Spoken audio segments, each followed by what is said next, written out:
Hey everybody, can you believe it's Wednesday already? Happy hump day to you. Welcome to episode 71 of the Nooner. Means I got 29 more of these bad boys to bang out before we get to 100. That'd be pretty sweet, huh? 100 episodes of the Nooner. It's like a third of a year. Whew. Nice. Well, welcome everybody. Thank you guys for being here. This is episode 71 of the Nooner. We're going to be talking about the only reason a customer is calling your company. I am your host. My name is David Bradley. And this is the Nooner. Every weekday, Monday through Friday, 12 o'clock noon Pacific Standard Time, I'm coming in here and I'm going to be dropping a little noontime nugget about either sales, business, or life. Today we're going to be talking all about sales in the business, but I think you'll be able to take some life lessons from this one as well. Let me introduce myself to you a little bit more while we're here. So like I said, my name's David Bradley. Who am I? What do I do? I'm a sales and marketing manager with Grant Cardone. I've been working with Grant for the last almost 5 years now. What we do in our company, what Cardone Training Technologies does, is we work with companies of all shapes and sizes. That's from one person up to 100 to 100,000. We help increase production, typically to the tune of 15 to 30%, sometimes more, simply by helping them find and then handle missed opportunities. So if you're in a company right now, 15 to 30%, sometimes more, simply by helping them find and then handle missed opportunities. So if you're in a company right now, take a moment. Think about that for a second. Hey, where is the opportunity for more in our company? Everybody wants a little bit more, right? Nothing wrong with that. So where's the opportunity? Where are deals leaking out? Where does the money slip by? Okay, we can help with that. Whatever the problem was that just popped into your head, I got a solution for you. 75% of what we do here is 100% free, and I'm happy to have a conversation with you about that. You can get me at either david@grantcardone.com or you can call me direct, 310-777-0352. Two other things about me is I'm the author of a book called How to Stop Smoking Without Killing Anyone. I smoked cigarettes for 15 years, could not quit, tried on multiple occasions. Failed miserably every single time I tried to quit, but I found a way to stop. There is a difference. One chapter in the book is called the Popeye Yoda condition. We could talk about that at another time, but if you want more information on how you can stop without quitting, check out our website, stopdon'tquit.com, for more information on that. As we approach the holidays, listen, if you got somebody out there that has been struggling with this, they got the monkey on their back, maybe it's you, right? An extra 15, 20, 30 years of life is a wonderful gift to give somebody this time of the year. StopDon'tQuit.com. You got the power to stop, I promise you. I did it. You can do it too. Okay, and that's what that book is all about. It's about empowering you to finally kick the habit before the habit leads to you kicking the bucket. Now, one other thing on me is I'm the founder of a hashtag soon-to-be book called Rich Man's Gym. This is all about home-based strength and conditioning for body, mind, and spirit. Never been a big fan of the traditional cookie-cutter gym, at least what we think of the gym now.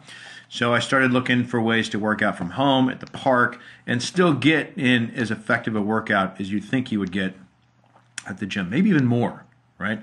I'm in better shape now than I've ever been in my entire life, and I don't go to the gym.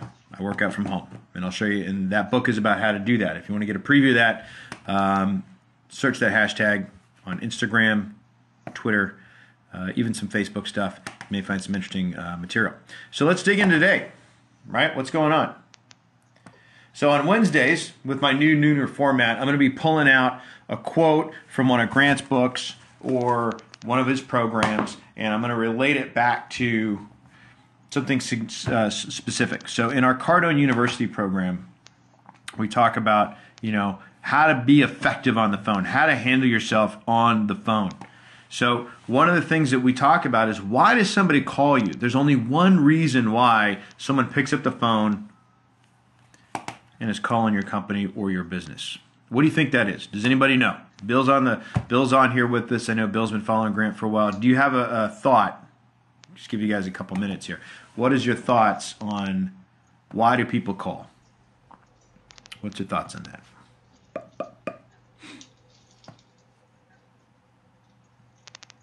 I'm going to pull something up real quick, which should give you the time to answer that. Why do people call your company? The number one thing they're looking for when they call. What is it? I got to get some Jeopardy music, right? That would be kind of cool, don't you think? Solve a problem? Okay. All right. Now, so that's close. Very, very close. The number one reason somebody buys something. Hey, Laura. The number one reason somebody buys something is to quite literally solve a problem. But the question is, why are they calling? What are they looking for when they call? So I'll tell you guys, it's for information. When you study Grant, number one reason a person calls your company. I'm tweeting this right now. The only reason a person calls your business is for information. Boom, tweeted. Okay, so with that being said, what does that offer for you? Okay, because they want it and you got it. At least I hope you do. So this is a very, very powerful tool for building rapport. Does that make sense? If you've got what they want, then that is a tool for you to build rapport. It is not an opportunity for you to use that to manipulate them into visiting you. Right? Not ethical. This is an opportunity for you to build rapport and to connect with them on a level. The only thing you have in common is that they want information that you have. Okay? Doesn't mean you get to use it against them. It means you use it in a way that enables them to address the four things I'm going to talk about in just a second. Okay? This creates real interest in doing business with you, if you use their want of information correctly. Okay? Grant talks a lot about being able to control the call, not the caller. Okay, this is, like I said, this is not about manipulating somebody into doing something they may or may not want to do. That's not what selling is. It's, as Bill mentioned, to help them solve a problem. Okay? And they're looking for information on how to do that. Okay? So, there are four things that your buyer, like four subcategories of this information, right? What kind of information are they seeking? What are they really looking for, though, when they call? Like, what are some of these big things, right? Bill says opportunity. So that's one for sure, right? They're looking, hey, is there an opportunity to do business here? Okay? So we're going to talk about that. So, but what if I told you that when they call, it's not about price? Regardless of what they say. Right? Because how many times do we hear that? Hey, I need your best price. Or, hey, I got pricing from some other company. Or, can you beat this price? What's the lowest price you can sell this for? Right? What specials do you have? Okay? But what's really under the surface there? Is there more to that question? Okay? Because when you read Sell or Be Sold, you'll find out that price is a myth. In fact, here's the quote. Most sales are lost over unspoken objections, not the obvious and apparent like price, payments, or budgets, but the ones that the buyer doesn't voice. Okay, so let me read that again. Most sales are lost over unspoken objections, not the obvious and apparent like price, payments, or budgets, but the ones that the buyer doesn't voice. Okay, so what's their motivation? If it's not price, okay. So if you're studying Cardone University at all, or if you're reading some of our books or listening to our audio, you will find, as you dig through it, four sub-reasons why a customer is going to call. First and primary, as we're talking about, it's going to be to get information. Okay? Then, there's four things. Number one, is it even worth coming in? I'm going to give you the four and then I'll elaborate.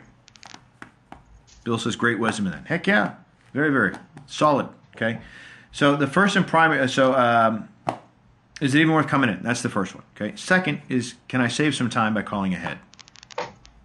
Think about that in your own life. Do you ever call ahead simply with the intention of, hey, can I save some time by making this quick phone call? Okay, is it even worth coming in? Do they even have what I'm after? Right? Okay, then maybe create distance. The reason they're calling could very well be to create distance, which brings us back to saving time and establishing if it's even worth coming in. Okay, fourth, determine how they will get treated when and if, the if is up to you, they actually come in. Okay, so let's dig a little deeper into some of these things. So the first one, what was it? Whether or not it's even worth coming in. Okay, so first impressions mean a lot, right? That phone call, when they call in, that's the first impression. They're probably wondering if you even have what they want. But here's the rub. More often than not, what they think they want is not really what they want. So what do I do? Okay. As Bill mentioned earlier, the number one reason somebody buys something is to solve a problem. So are you communicating in your phone conversation, in your first impression, that you have a real willingness to help? Remember? Service is senior to selling, give, give, give. Okay, you're in the people business, not the whatever business. Okay, okay. So, are you communicating a willingness to help? Do you even have a willingness to help? Okay, that's important. Okay, so look, I mean, if you're in a big city, right? Bill is in the UK. I don't. How are you in London? How close to London are you? What's the traffic like there, right? Laura, you're in a big city, right? What's traffic like? I'm from Los Angeles, California. Okay. We don't measure distance in LA by actual distance. Like if someone says, like it's not about miles, man. If somebody says, hey, how far is that? You're like, I don't know, it's like 45 minutes, probably an hour 15 in traffic, right? So for someone to actually get in and sit in traffic to come to you, you better be giving them some compelling reasons. Liverpool, that's right, that's right. I'm sorry, I forgot. You're in Beetle country. My bad. Okay. Do they have traffic in Liverpool? There's a lot of people there, right? So if a customer is going to like brave traffic in a big city, they're literally going to debate, is it worth going in? Is it worth sitting in traffic to come to your business? When I'm in LA, that's a huge factor. You want to go see a movie? I don't know. I want to go to the ArcLight though. It's going to take too long to get there. Okay, traffic is still bad, right? It's not getting any better. All right, so that's the first thing. Is it even worth coming in? Second, save time. Okay, between the traffic and then regular life, people do not want their time wasted. Okay, if you're in retail, how many times have you gone up and greeted a client? The first thing they do is go, "How long is this going to take?" I don't know, a lot of time. Can you get me in and out in 15 minutes? Right? Nobody wants to waste their time. Nobody wants to spend an entire day in your store. They want to get in, they want to get what they're here for, and they want to go. So the faster you can make it for them, the easier you can make it, the better off you're going to be. You got to communicate that on the phone. Okay? So the whole adage, it's an age-old adage about slowing down. Slow the buyer down. It's a myth, okay, and it's busted, okay? We get slowed down enough by sitting in traffic, right? Bill says it can take 3 hours to do 30 miles. All right, so there you go. Okay, it's worse than Los Angeles. Okay, so the reason people don't buy, okay, the reason people do buy, remember this, solve a problem. The reason they don't, fear. Fear of making a mistake. So that leads to fear of wasting time. I don't want to waste my time. Right?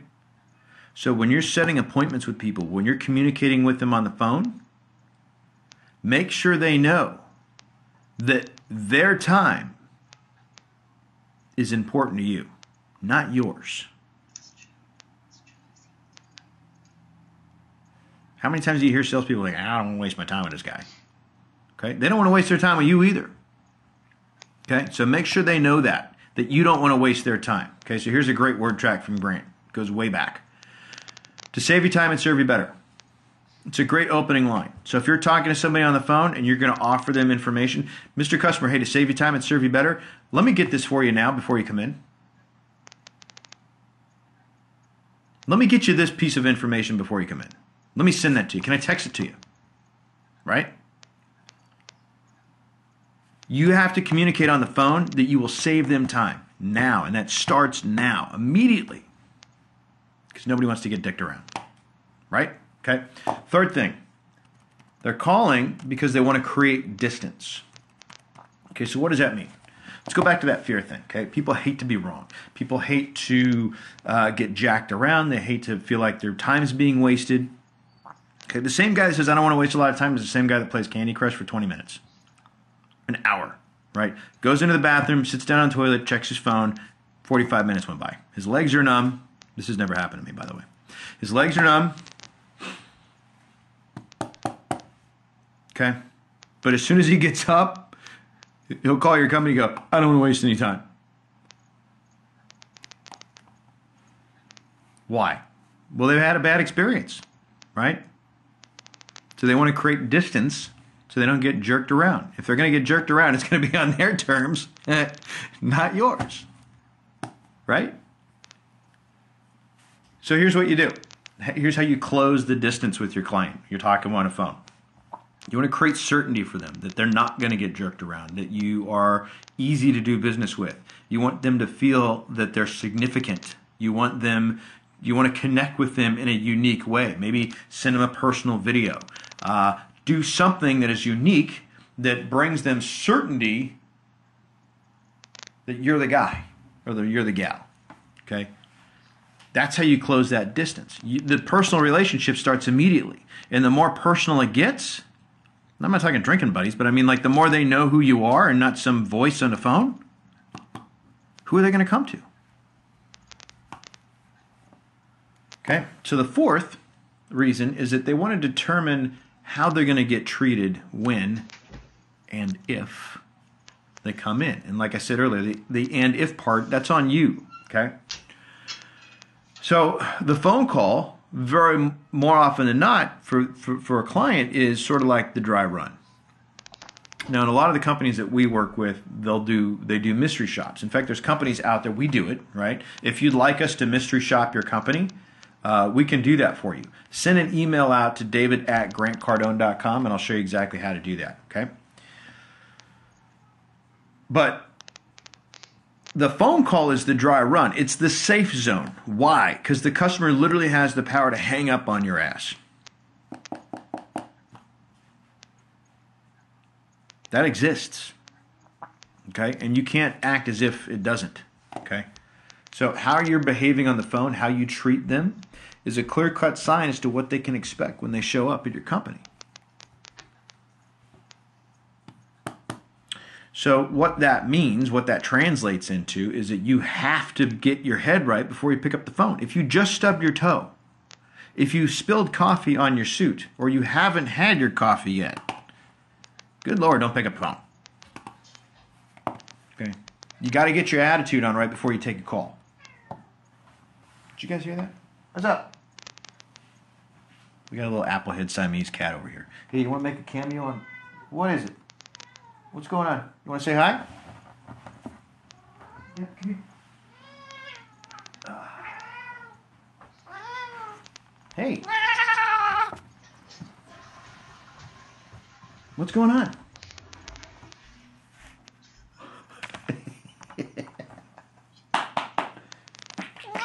Yeah, all right. Here, we'll put you down.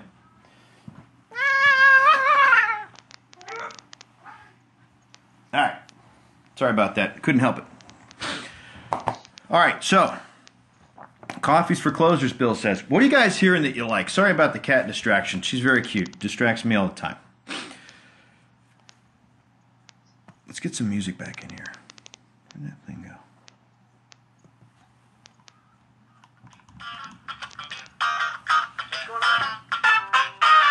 Thank you, Bill. All right, so remember, what are you going to do to close the distance? Do you remember that? Tweet it out to me. I'll give it to you one more time, but I'll tweet it out to me later. Bill's got 2 cats. Remember, create certainty for your buyer.